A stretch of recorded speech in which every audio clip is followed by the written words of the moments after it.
I met Tony at a dance. We got married July 12th, 1958 in New York in an Episcopal church. We were going together for about 6 years before we got married. And I met him we used to go to a lot of the West Indian dances. Well, there were several dance places. We used to go to Hunts Point, we used to go to Audubon, we used to go Renaissance, wherever they had a calypso, a West Indian dance, we used to go. The first thing I met her in my life was in Gallows Bay. Oh yeah, he met me before that was when we were real young. Yeah, that's the first Because time. I used to go to his father's store. So he actually, we wasn't really, we lived in the same area, but we wasn't really together. We just knew each other. In 1963, we decided to join the Nation of Islam. My husband belonged to it before I did. And then when I used to go to the meetings with him, I found that it was something that I would like to do and like to be a part of. So I joined. And listen, in New York is a place that you could get into problems, you know. And I said, no, me ain't going in the street. I'm going the right way to do things the right way and go to the meetings. And so when Malcolm X was really learning and getting against the police, especially the white police, they didn't like us. They really didn't like us and wanted to know how we, all of this black set of brothers that we were there, are going to stop doing things, telling the other brothers, don't go there and teach you.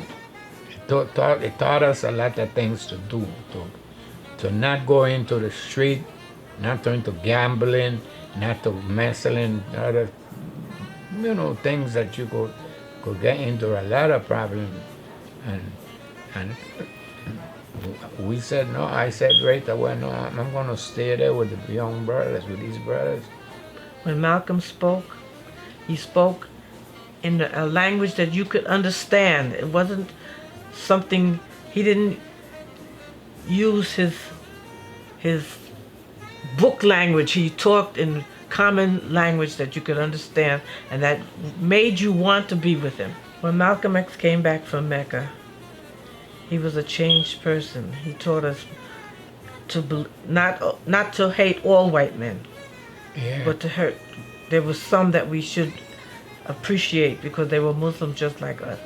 Well, when he came back, he changed his name to Malik El-Haj Shabazz. He was known as Malik instead of Malcolm. We used to meet Mosque number 7 in 116th Street in Harlem. Well, the mosque was our home. And when you enter into that home, the sisters are there. They come with food or candies that they made. They bring it there. We go downstairs in the street and bring it up. The men them had a way to make sure that the sisters, they never need to say, go down and bring this or bring that. No. We go right away for the sisters.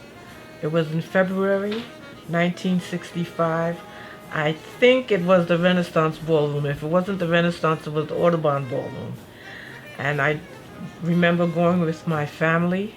I had 3 children at the time, and I had my nephew with me. And we were sitting in a booth. Instead of sitting in the chairs, we sat in a booth so I could keep them quiet.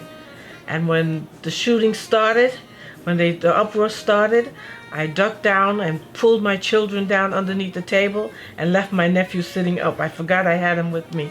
I said, oh my God, my nephew's sitting up there, so I had to pull him down with us. You won't believe it. Because I was sitting down that way, and he was in front of me. About two in front of me. 2 brothers in front of me from the street.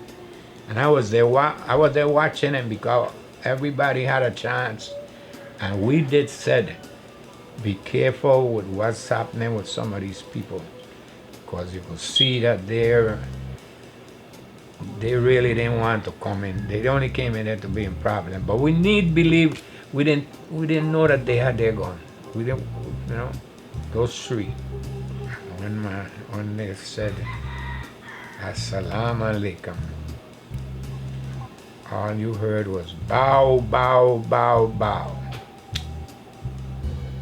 And these three others, brothers, well, we two of them, they passed out because we put licks on them. We really did. And the other one that had the gun, he was running downstairs, and police, with two police down in the corner waiting. And it was too late. But once that happened, everything was in chaos. The mosque was in chaos. His death was in chaos. And I just told my husband, I think it's time for us to leave. Let's try to go home to the Virgin Islands and make a new life.